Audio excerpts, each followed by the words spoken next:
Metro Weather Watch, evening update for the Evansville metro area and surrounding tri-state communities, with meteorologist Nathan Kitchens.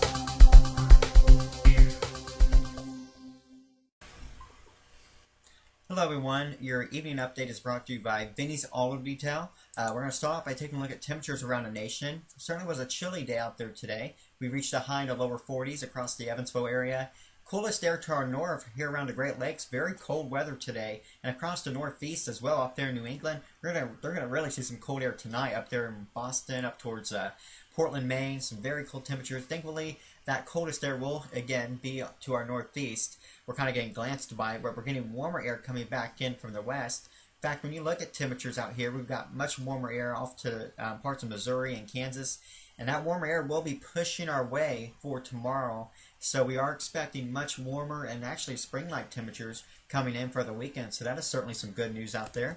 And we did have a little bit of snow last night, actually, across the area. Something that we haven't seen often this winter. We actually received a few pictures in. Thank you guys who sent in these pictures. This is from Kathy Wooderman out of Hobstadt, Indiana, showing you that nice little coating of snow out there on the bushes and the grass. You know, these wet snows are great because they tend to stick to everything that they fall on. You know, the trees, the grass, the cars are very sticky snow, and usually you get minor impacts on the roadways. So it's always these always very nice little snows when it does snow this time of the year. Thank you, Amanda Cap, for sending in this picture from Chandler. Nice coating of snow there last night. This quick burst of wet snow that came down. There were very big wet snowflakes that came down in a short period of time. So again, Evansville did pick up 3/10 of an inch last night officially at the airport. So this brought our season total up to grand total of 0.7 inches. So 7/10 of an inch. So we are still, again, way behind where we normally are. Keep in mind the average would be about 10.6 inches for the winter season, and we're at 0.7. So certainly has been a very dismal snow season out there. But hey, at least we added a little bit onto that last night, and of course time will tell if we can get any more snow or not. Certainly the chances are not good, obviously being in March, but it can still happen, especially when they come in at night. That certainly increases the chance. But I wanted to kind of do a why behind the weather thing for a minute here. We had kind of an interesting scenario last night. The temperatures in the afternoon were around 50 yesterday.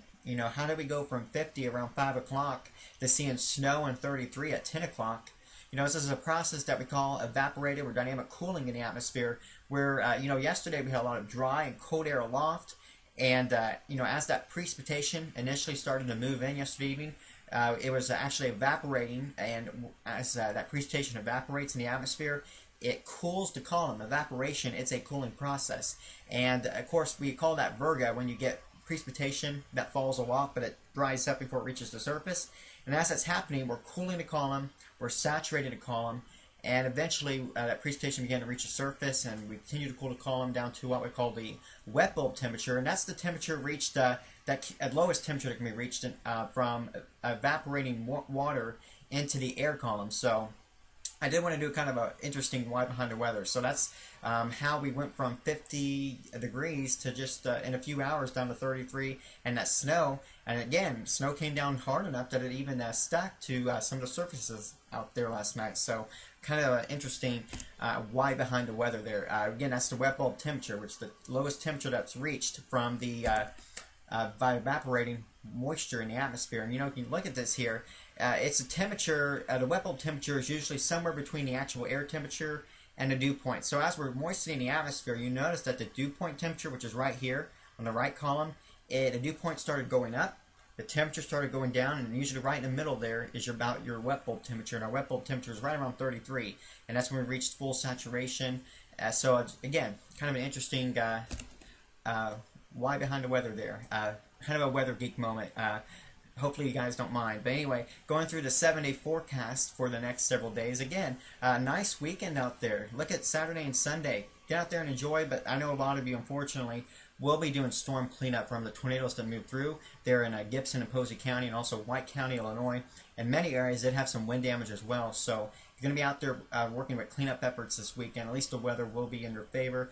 We're going for a high of 60 on Saturday with a lot of sunshine.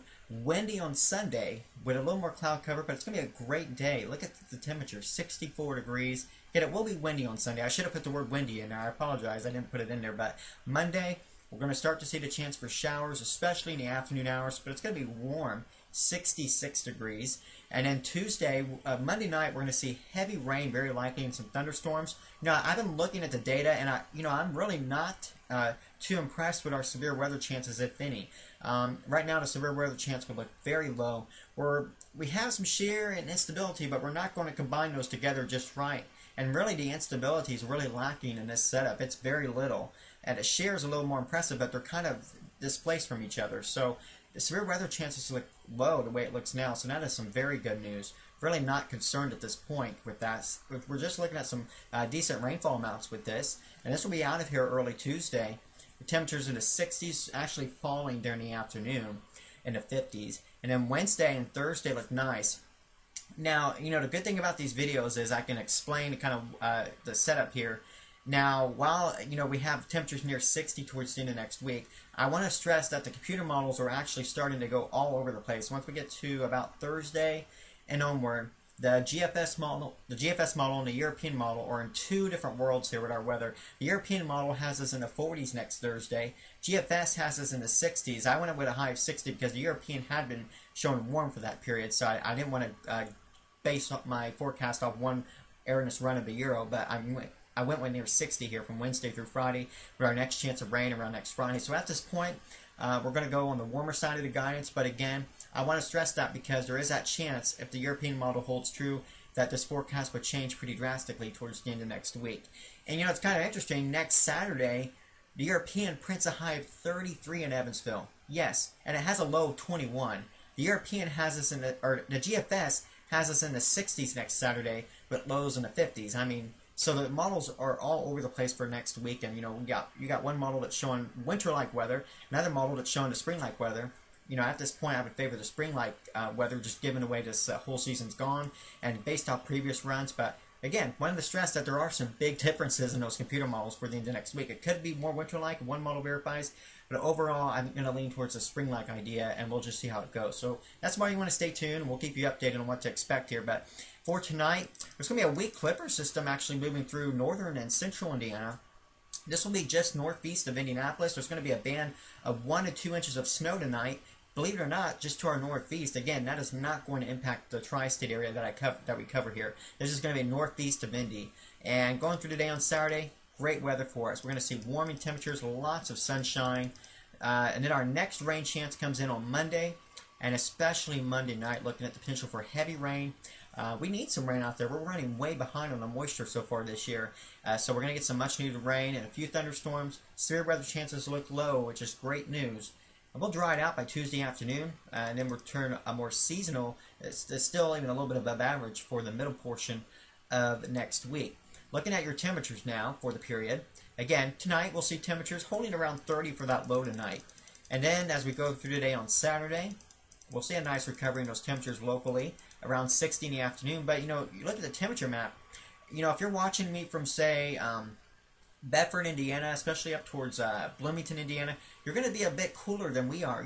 Look at the temperatures tomorrow, near 60 at Evansville, but you've got 40s up there towards Bloomington, and 30s in northern and north central Indiana. So where that snow hits, northeast of Indy, you're going to struggle to get out of 30s tomorrow, while southwest Indiana is in near 60, and most of our tri-state region will be around 60 or so tomorrow. So luckily, we're going to be on the warmer side of things, but I wanted to stress that in case you're watching this video from, say, an Indy area, your weather's going to be much different tomorrow, especially your temperatures tomorrow. It will be in Evansville. So I wanted to keep that in mind.